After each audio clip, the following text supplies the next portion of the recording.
Samson Omondi was born in Nyanza, in Siaya. He went to Maranda High School in 1998-2001. Then in February, in March 2008, he joined the KNCHR Commission on Human Rights as an intern in a program known as Human Rights Education and Capacity Building.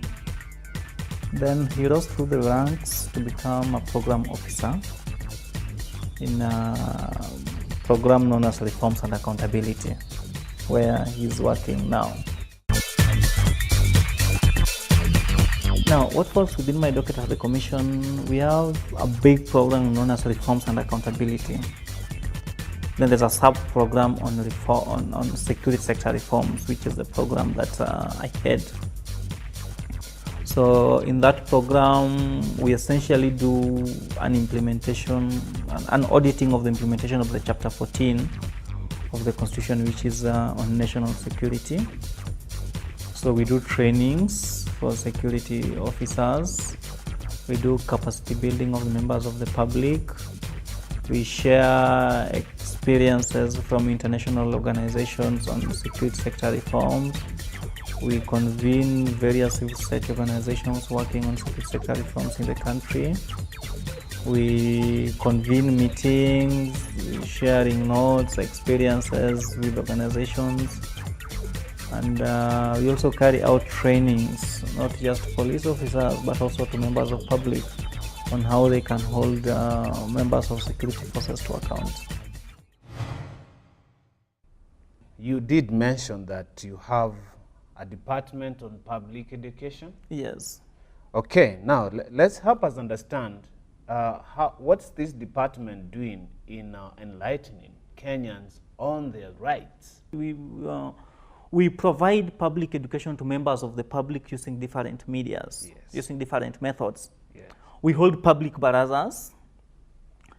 We come to TV stations. We also try and infuse these human rights, not just now the public, but also what we call duty bearers, like the police. We want them to understand their rights so that as they understand their rights, they also understand that the other people have rights so that they don't violate them.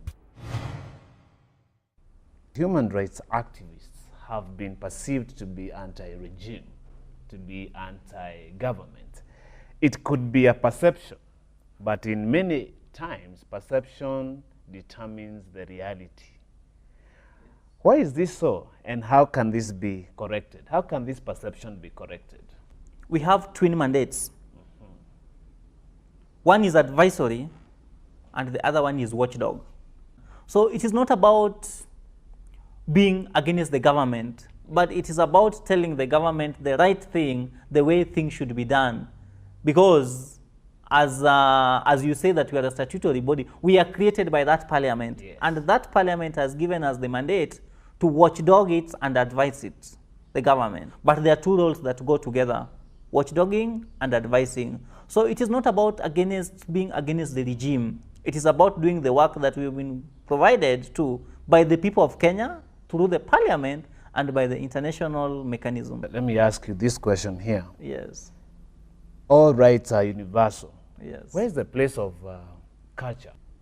If you look at our constitution has provided for what we call alternative dispute resolution. That not everyone and not every dispute can be resolved through the court. Yes. Some have to go through the traditional system. Yes. But in going through the traditional system, we have to make sure that we uphold the constitution, which is the supreme law of the land. Yes. But I think me and you can testify to the fact that women can really be good leaders. True. Women can really be good managers. Women can really be good workers. And there's this say that what a man can do, a woman can do it Yes. twice much better. Yes. So it's something that will take a process. And I think our president has really done a good thing, even in naming the cabinet secretary, by even giving a very powerful position of defense to a woman. Because he recognizes that these women, I mean, what you can do, your wife can do it much better. Girls take much better care of their parents than boys, because boys will marry and go. But the girl will always come back and check on what did my parent eat today, what did my mother put on today. So my challenge to girls is that they need to rise up and challenge men. And the Constitution has given us that avenue that we can also rise.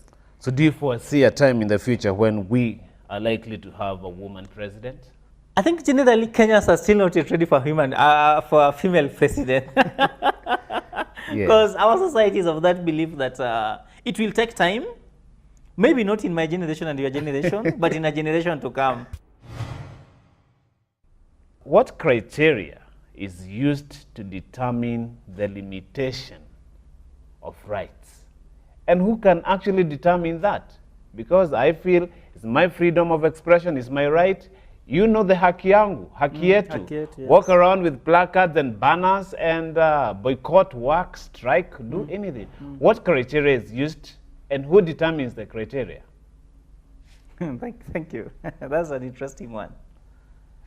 I think it's important to note that these rights are given by God. They are not given by anyone. And the only thing that we try to do is to ensure that they are enforced. The Chapter 4 of the Constitution and the Bill of Rights also recognizes that there can be limitations to rights.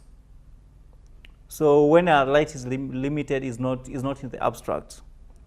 But there are conditions that are given for the limitations of a right.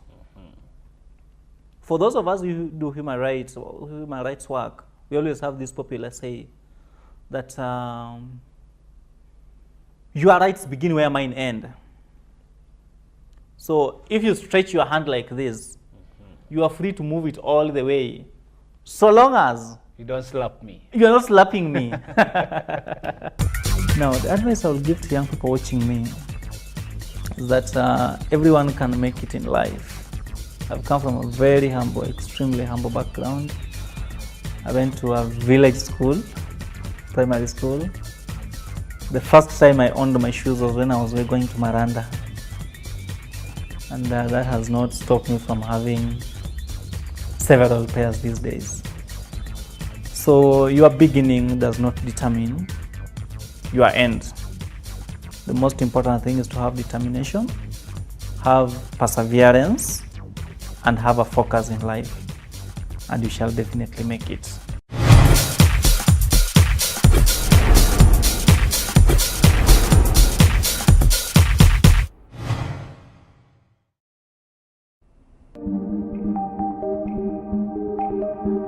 Welcome to VTV.